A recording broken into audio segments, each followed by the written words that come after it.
Hello అండి. తక్కువ సమయంలో రుచికరంగా ఉండే బ్రేక్ఫాస్ట్ లేదా డిన్నర్ చేయాలనుకుంటున్నారా? అయితే ఈ ఇన్స్టెంట్ టమాటో బాత్ రెసిపీ మీకోసమే. సింపుల్ పదార్థాలతో తక్కువ సమయంలో ఎంతో రుచికరంగా ఉండే సూపర్ టేస్టీగా ఉండే టమాటో బాత్ లంచ్ బాక్స్కి కూడా పర్ఫెక్ట్గా ఉంటుంది.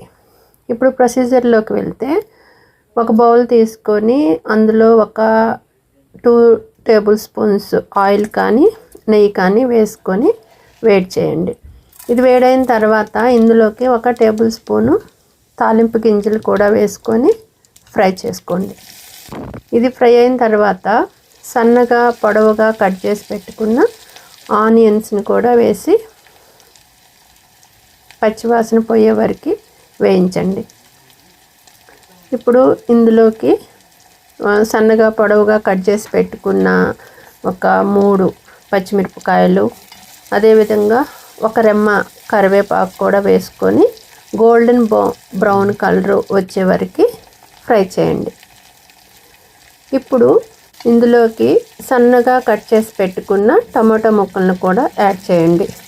నేను ఇక్కడ 2 టమాటాస్ని తీసుకున్నాను. దీన్ని మూత పెట్టి ఒక 5 మినిట్స్ మగ్గించండి.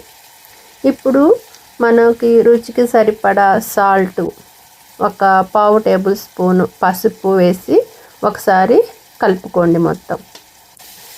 తర్వాత మళ్ళీ కొంచెం సేపు మీడియం ఫ్లేమ్లో పెట్టి మగ్గించుకోండి టమాటా ముక్కల్ని. ఇది మగ్గిన తర్వాత ఇందులోకి నేను ఇక్కడ పౌడరు చేసిన అల్లంని వాడుతున్నాను. మీకు వీలైతే గనక ఫ్రెష్ అల్లాన్ని చిన్న చిన్న ముక్కలుగా కట్ చేసి వేసుకోండి, చాలా టేస్టీగా ఉంటుంది. దీన్ని ఒకసారి మొత్తం కలుపుకొని తర్వాత బాయిల్డ్ వాటర్ని ఇందులోకి వేయండి. ఇది మెజర్మెంట్ ప్రకారం చూస్తే 1 కప్పు బొంబాయి రవ్వకి 3 కప్పులు వాటరు సరిపోతుంది. ఇక్కడ మీరు ఒకవైపు తాలింపు ప్రిపేర్ చేసుకుంటూ ఇంకొక వైపు వాటర్ని కూడా బాయిల్ చేసి పెట్టుకోండి. అప్పుడు ఇది ప్రొసీజర్ అనేది చాలా క్విక్గా అయిపోతుంది. ఓకే, ఇది ఒకసారి ఈ వాటర్ మొత్తము బాయిల్ అయిన తర్వాత ఒక పొంగు వచ్చేదాకా కుక్ చేయండి. ఇది ఒక పొంగు వచ్చిన తర్వాత ఒక చేత్తో తిప్పుతూ ఇంకొక చేత్తో ఈ రవ్వని యాడ్ చేస్తూ స్లోగా కుక్ చేయండి. అంటే ఈ స్టేజ్లో ఈ స్టవ్ అనేది మీడియం ఫ్లేమ్లో ఉండాలి. మీరు హైలో పెట్టొద్దు. హైలో పెడితే ఇది ఉండలు కడుతుంది.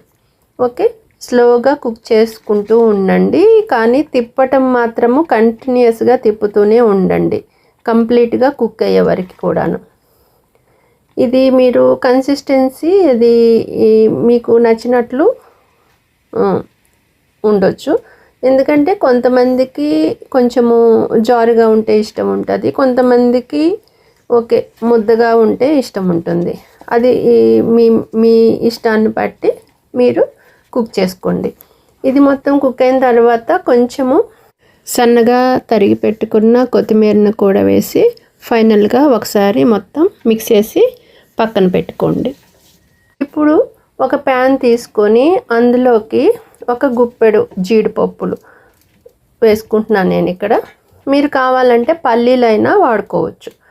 ఇందులోకి 1 స్పూను నెయ్యి వేసి బాగా ఫ్రై చేసుకుందాం. గోల్డెన్ బ్రౌన్ కలర్ వచ్చేదాకా ఫ్రై చేసుకుంటే జీడిపప్పులు అనేది పంటి కింద తగిలి నలుగుతూ ఉంటే చాలా కమ్మగా ఉంటుంది. ఇది మొత్తము బాగా ఫ్రై అయిన తర్వాత దీన్ని తీసుకెళ్ళి ముందుగా ప్రిపేర్ చేసి పెట్టుకున్న టమాటా బాత్లో వేసి ఒకసారి మొత్తం కలుపుకోండి. దీన్ని సాంబార్తో కానీ అదేవిధంగా కొబ్బరి చట్నీతో కానీ సర్వ్ చేస్తే చాలా రుచిగా ఉంటుంది. ఇది మీరు బ్రేక్ఫాస్ట్గానైనా, లంచ్కైనా, లేదంటే ఈవినింగ్ డిన్నర్గా కూడా చేసుకుంటే చాలా బాగుంటుంది. జనరల్గా ఉప్మా అంటే చాలామందికి ఇష్టం ఉండదు కదా. మీరు ఇలాగ గనక చేసి పెట్టారంటే మనకి పని ఈజీ అవుతుంది, అదేవిధంగా వాళ్ళని కూడా సాటిస్ఫై చేసినట్టు అవుతుంది.